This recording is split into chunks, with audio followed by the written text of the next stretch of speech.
Coucou tout le monde, j'espère que vous allez bien, j'espère que vous vous portez bien, j'espère que tout va bien de votre côté. Je suis encore ravie de vous retrouver aujourd'hui. J'aimerais bien qu'on parle d'un sujet qui est un peu complexe. C'est un sujet un peu que les gens appellent un sujet tabou. Et les gens ne sont pas prêts à parler de leur sexualité. Et c'est quelque chose que les gens trouvent que bon, on ne peut pas en parler et tout, et c'est gênant, et pourquoi en parler? Or, c'est quelque chose que nous avons tous les jours dans notre vie pour ceux qui sont mariés. Et je voudrais bien parler aujourd'hui des rapports sexuels avant le mariage. Je sais que à ce sujet, il y a deux sortes de personnes, justement. Il y a ceux qui sont pour avoir des rapports sexuels avant le mariage, il y a ceux qui sont contre avoir des rapports avant le mariage. Pour eux, c'est interdit. Et il y a d'autres non, et puis ça va faire quoi? Dit, on se lance dedans, et puis quoi? Donc, c'est ça en bref. Avant de commencer, je vais d'abord me présenter. Je suis Lys Kenge, je suis coach de la vie quotidienne. Je suis couturière, je suis dans la décoration, dans l'art et dans plein d'autres choses que vous aurez à découvrir à la longue.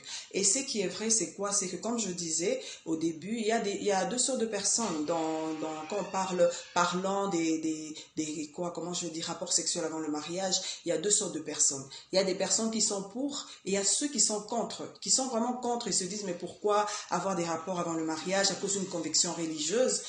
Comme moi je suis chrétienne à 100%, automatiquement, bon, à cause de ma conviction chrétienne, avec l'écoute aussi de la parole, cela ne me permet pas, donc même à mes enfants qui grandissent, donc ça veut dire l'éducation que je peux leur donner, c'est de patienter et d'attendre le jour J pour consommer l'acte sexuel. Donc, mais ce qui est vrai, c'est quoi? C'est qu'aujourd'hui, ça c'est mon point de vue, chacun a son point de vue justement, mais je voudrais bien qu'on en parle, je voudrais bien que vous puissiez aussi me donner carrément des réponses par rapport à ça dans la note de notification, s'il y a moyen de me dire selon vos points de vue et tout ça, comme ça je saurai comment avancer. Et ce qui est vrai, c'est quoi? Comme je disais, le sujet est devenu tabou, le sujet, c'est un sujet vraiment complexe, c'est un sujet à conflit. À conflit, pourquoi? Parce que il y a des hommes, par exemple, quand ils rencontrent une dame, ou bien la dame rencontre un homme, elle se dit, waouh, j'ai rencontré cet homme et il y a des dames qui veulent à tout prix maintenant essayer, parce que je parle avec beaucoup de femmes et aussi avec des hommes. Il y a des femmes qui préfèrent commencer par ça et après avoir peut-être fait une sortie ou deux ou troisième sortie, donc ça veut dire il y a même plus encore des commentaires qui disent non, ça dépend des pays. Il y a certains pays où carrément c'est que le premier jour qu'on t'invite, je sais pas, à prendre, je sais pas, un café, aller au resto, automatiquement vous vous lancez quoi. Dans la soirée vous vous lancez et tout. Mais ce qui est vrai, c'est quoi? C'est que moi j'aimerais dire et que c'est comme gâcher quelque chose, comme c'est gâcher une surprise. Donc ça veut dire on gâche la surprise. C'est comme si aujourd'hui on t'offre un cadeau qui n'est pas emballé, ou bien carrément on te vend quelque chose qui n'est pas bon, qui est par exemple une sucette qui est déjà ouverte, tu vas la prendre mais pas avec beaucoup de sérieux, pas avec beaucoup d'importance. Maintenant la personne qui se lance par exemple dans une relation amoureuse, quel que soit l'amour, il y a certains qui optent pour attendre carrément pour découvrir l'autre après. Il y a d'autres aussi qui optent pour commencer déjà tout ensemble. Maintenant, ce qui emmène aussi les inconvénients, c'est quoi? C'est que ceux qui commencent avec, on se lance dans l'affaire, ce sont ces gens qui sont souvent butés et qui se retrouvent dans des problèmes. Pourquoi? Parce que le problème qui est là, c'est quoi? Parce qu'avoir une nuit, comment je vais dire...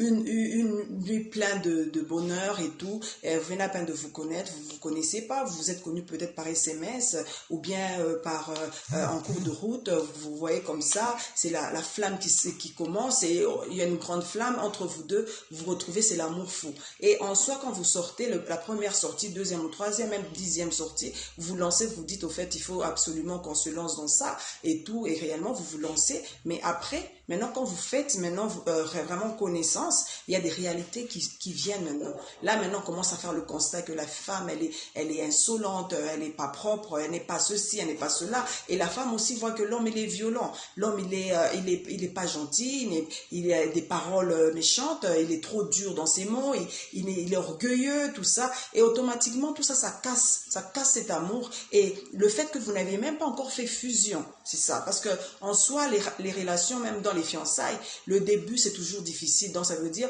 on essaie d'abord de faire fusion. On fait une fusion avant d'abord d'avoir des rapports. Parce que quand on a des rapports à l'avance, automatiquement, il n'y a pas encore eu fusion. Quand il n'y a pas encore eu fusion entre vous deux, vous vous lancez dans les rapports, automatiquement, vous allez vous retrouver à la longue vous aurez des sérieux problèmes. Vous aurez des sérieux problèmes. La personne maintenant se dit, au fait, c'est maintenant là, peut-être l'autre vraiment aime son compagnon, sa compagne, veut se lancer maintenant pour le mariage, et l'autre lui dit, non, moi je suis pas prête, hein, je suis pas prête de me lancer avec toi, parce qu'elle a trouvé quelque chose, un certain défaut qu'elle n'a pas peut-être su dire à la personne, au fait, j'ai remarqué que tu es comme ça, tu es comme ça, tu es comme ça, et moi, elle n'arrive pas à lui dire, mais elle attend, par exemple, le jour que le gars va lui dire, non, maintenant c'est sérieux, moi je veux être avec toi, la dame lui dit, non, moi je suis pas prête, je ne veux pas être avec toi. Moi, je ne veux pas parce que tu es comme ça, tu me bats, tu m'as giflé l'autre fois. Donc, si tu m'as giflé la première fois et quand on sera mariés, ça sera quoi? Automatiquement, il y a un conflit qui vient comme ça, qui naît. Maintenant, pour ceux qui sont qui sont contre les rapports, c'est par rapport, il y a beaucoup de gens, non seulement à cause de la religion, à d'autres personnes, c'est à cause de la pudeur. La pudeur, donc ça veut dire, ils ne veulent pas démontrer à une personne, peut-être qui partira le lendemain, montrer son corps et tout ça. Ils préfèrent garder sa dignité et garder son intimité, voilà. C'est l'intimité de la personne. Automatiquement, bon, peut-être la personne pourra mal te juger. Ça, c'est un fait. La personne pourra mal juger, mais la dame, ici, n'est pas bien. Et des hommes, pareil, à des fois, ces gens d'hommes, ils peuvent même partir carrément. Ils arrêtent la relation avec la dame en se disant c'est une mauvaise. Elle n'est pas bonne pour moi et tout, donc elle n'est pas compréhensible. Donc si elle n'est pas compréhensible, même si je l'épousais un jour, donc ça veut dire ça sera toujours de la bataille, la guerre dans la maison pour avoir des rapports et tout. Or, c'est une illusion. Donc ça veut dire, il y a tout ça. Et maintenant, je vais dire quelque chose, je vais demander, est-ce vraiment nécessaire d'avoir des rapports sexuels avant le mariage? Selon moi, je pense que non. Pourquoi? Moi, je vois pas l'importance, je vois pas l'utilité, je vois pas pourquoi est-ce que vous allez vous lancer directement à vous connaître physiquement. Oui, vous pouvez vous flirter, vous pouvez faire des câlins et tout, mais avoir des rapports, bon, moi, je trouve pas. Selon moi, comme je le dis, je sais qu'il y a d'autres coachs qui passent, il y a d'autres personnes qui passent et tout ça, mais moi, selon moi, je trouve que c'est pas bien. C'est pas bien. C'est mieux d'attendre le jour J pour consommer ce sera une grande surprise et cela pourra aussi encore augmenter peut-être cette fusion-là. Je sais, il y a certaines personnes qui vont me dire, au fait, tu ne sais pas qu'il y a certaines personnes qui ont dans le mariage. Oui, je sais parce que moi je coach des gens, je coach aussi les gens dans les problèmes de couple justement et les gens aussi dans les problèmes d'amour, affection, tout ça, affectif, tout ça, je le fais aussi. J'ai eu à côtoyer beaucoup de femmes qui m'ont parlé de tout ça. Il y a des femmes, même des hommes aussi, il y a des femmes qui se plaignent. Par exemple, après le mariage, ça je parlerai justement les inconvénients comment je vais dire, quand on se marie et puis on constate que non, l'autre il a un handicap, ou bien la dame elle a un handicap, l'homme est carrément impuissant, ou la femme aussi carrément elle aussi elle est frigide ou quoi que ce soit, et les gens rencontrent ça, c'est vrai, c'est pas faux, mais ce qui est vrai c'est que c'est mieux. Et si vous remarquez bien, pour le moment, il y a des gens qui à peine ils se sont mariés, à peine il y a un divorce. Ils arrivent même pas 6 mois ensemble. 3 mois, c'est impossible pour certaines personnes. Donc, ça veut dire, après, la personne a rompu et la personne maintenant se dit, ok, maintenant là, c'est la fête, je vais me mettre avec qui je voudrais. Mais en soi, c'est carrément se pourrir la vie, quoi. C'est se pourrir la vie et détruire sa propre vie. Pourquoi? Parce que tu le fais pas par amour, mais tu le fais par vengeance, pour que l'autre ne voie pas que je suis seule, que l'autre ne puisse pas voir que non, depuis que la personne m'a quitté, que je suis seule et que je ne peux pas m'en sortir. Non. Et c'est un peu de te surpasser et de vivre ta vie à la normale.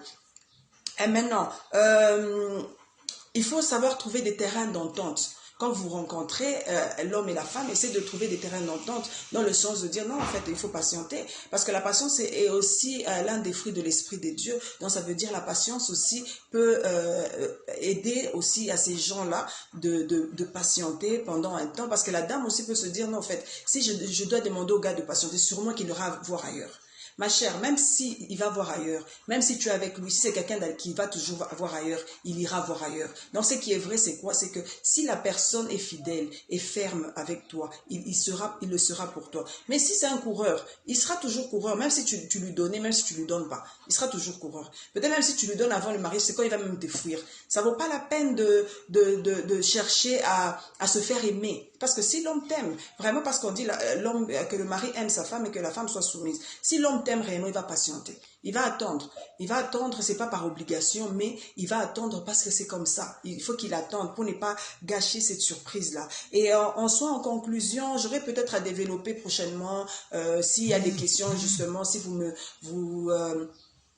dans les notifications, vous m'écrivez et qu'il y a des choses à éclaircir, je ne vais pas hésiter de revenir vers vous pour vous en parler encore. Non, je ne vais pas hésiter, je vais le faire sans faute, sans problème. Je le ferai que pour vous. Et puis, en conclusion, ce que je pourrais dire, c'est de ne pas gâcher la surprise de grâce. Ne gâchez pas la surprise par influence, ne gâchez pas la surprise parce que tel veut que absolument que tu puisses démontrer, montrer ton expérience ou quoi que ce soit. Je pense que c'est l'homme qui mène la danse dans le mariage. Donc c'est l'homme qui guide. L'homme, il est comme, comment je vais dire, comme le violoniste.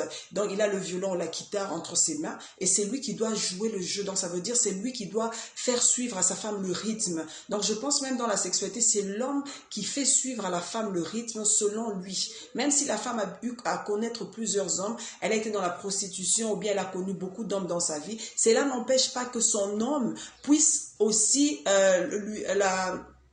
comment je vais dire, que son homme puisse aussi, comment je vais dire, puisse lui apprendre certaines choses que lui il aime. Donc ça veut dire c'est à l'homme de mener la danse et que la femme, elle est là pour suivre la danse de l'homme. Mais la femme n'empêche que la femme puisse aussi dire à son homme qu'en fait, j'aime aussi ça aussi j'aime et tout. Et c'est une femme aussi qui a de l'expérience. Elle peut lui dire, parce que même dans la Bible, il n'y a aucun endroit où on a décrit comment avoir des rapports sexuels. Moi, je n'ai pas lu où on a écrit que lorsque vous mariez, vous devez faire telle position ou quoi que ce soit. Je ne pense pas. Donc ça veut dire c'est le vouloir des deux personnes, c'est qu'ils chercheront à faire, mais en dehors de la bestialité, en dehors de tout ce qui est malsain, torturer l'autre pour se donner du plaisir, frapper l'autre pour se donner du plaisir, de faire des choses un peu indignes pour se donner du plaisir, lorsque l'autre a mal et que l'autre se sent heureux. Donc ça veut dire que ça c'est pas de l'amour, ça c'est par contre de la bestialité, c'est quelque chose, c'est une façon de détruire l'autre. Mais quand vous êtes,